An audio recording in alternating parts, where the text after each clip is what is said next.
The last camel collapsed at noon.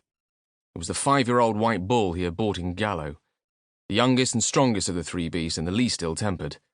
He liked the animal as much as a man could like a camel, which is to say that he hated it only a little. They climbed the leeward side of a small hill, man and camel planting big clumsy feet in the inconstant sand, and at the top they stopped. They looked ahead, seeing nothing but another hillock to climb, and after that 1,000 more, and it was as if the camel despaired at the thought. Its forelegs folded, then its rear went down, and it crouched on top of the hill like a monument, searing across the empty desert with the indifference of the dying. The man hauled on its nose rope. Its head came forward and its neck stretched out, but it would not get up. The man went behind and kicked its hindquarters as hard as he could 3 or 4 times. Finally, he took out a razor-sharp curved Bedouin knife with a narrow point and stabbed the camel's rump. Blood flowed from the wound, but the camel did not even look round. The man understood what was happening. The very tissues of the animal's body, starved of nourishment, had simply stopped working like a machine that has run out of fuel. He had seen camels collapse like this on the outskirts of an oasis, surrounded by life-giving foliage which they ignored, lacking the energy to eat.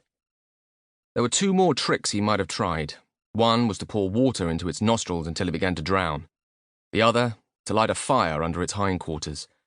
He could not spare the water for one, nor the firewood for the other. And besides, neither method had a great chance of success.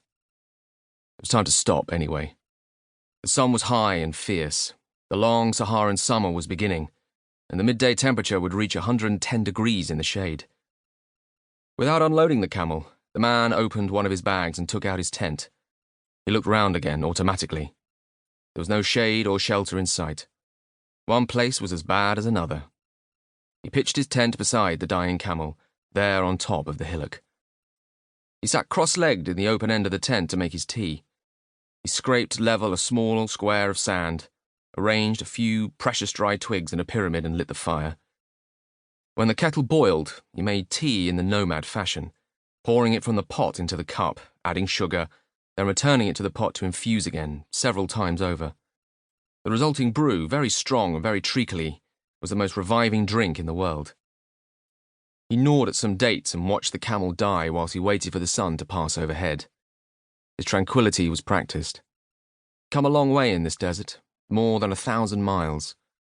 2 months earlier, he had left El Aguila on the Mediterranean coast of Libya and travelled due south for 500 miles via Jallo and Kufra into the empty heart of the Sahara. There he had turned east and crossed the border into Egypt unobserved by man or beast. He had traversed the rocky wasteland of the western desert and turned north near Khareg. Now he was not far from his destination. He knew the desert, but he was afraid of it. All intelligent men were, even the nomads who lived all their lives here. But he never allowed that fear to take hold of him, to panic him, to use up his nervous energy. There were always catastrophes, mistakes in navigation that made you miss a well by a couple of miles, water bottles that leaked or burst. Apparently, healthy camels that got sick a couple of days out.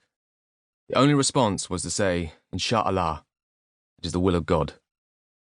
Eventually, the sun began to dip towards the west. He looked at the camel's load, wondering how much of it he could carry. There were 3 small European suitcases, 2 heavy and 1 light, all important.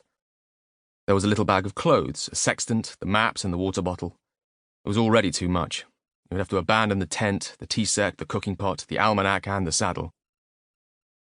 He made the 3 cases into a bundle and tied the clothes and the sextant on top, strapping the lot together with a length of cloth. He could put his arms through the cloth straps and carried the load like a rucksack on his back. He slung the goatskin water bag round his neck and let it dangle in front. It was a heavy load. 3 months earlier, he would have been able to carry it all day, then play tennis in the evening. For he was a strong man. But the desert had weakened him. His bowels were water. His skin was a mass of sores, and he had lost 20 or 30 pounds. Without the camel, he could not go far. Holding his compass in his hand, he started walking.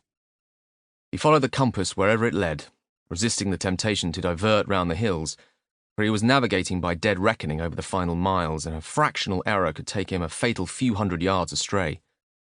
He settled into a slow, long-strided walk.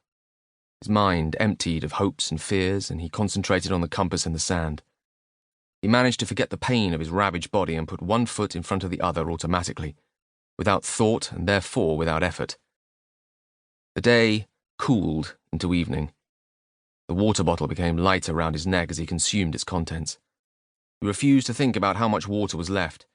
He was drinking 6 pints every 24 hours. He had calculated, and he knew there was not enough for another day. A flock of birds flew over his head, whistling noisily. He looked up, shading his eyes with his hand, and recognized them as Liechtenstein sandgrouse, desert birds like brown pigeons that flocked to water every morning and evening. They were heading the same way as he was, which meant he was on the right track, but he knew they could fly 50 miles to water, so he could take little encouragement from them.